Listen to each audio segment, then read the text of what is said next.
do some flowers struggle to bloom in rich, fertilized soils? This is Jack from Rochester, New York. So, Mr. David, what do you think about that one?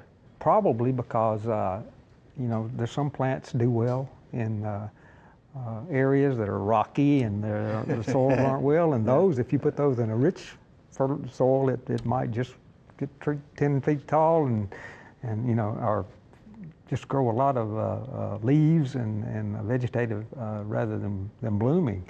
I can remember when I was growing up, we always planted peas in the summertime, and you wanted to plant them on the side of a hill where it wasn't very rich and in some poorer soil, and the peas would tend to produce peas and not a lot of leaves. And if you planted them in the real rich land where you grew your corn and the bottom land and all that, you'd have these big tall plants that were covered with leaves and not many peas.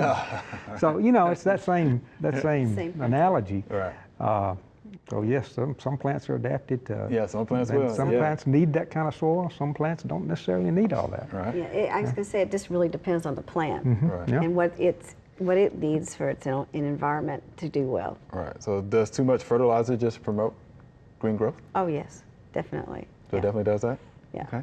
So what about the cone flowers and black-eyed Susans? What kind of soils do they prefer? They like well drained and think about it. Those are wildflowers out on the prairie. Yeah. Are those in rich soils? No. So they prefer not to be in rich soils. Right. And they would do better in just a plain old soil, just nothing special, and dry. They like it on the dry side. Yeah. It goes something to say about when you see plants in their natural habitat. That should give you an idea what they prefer. That's right.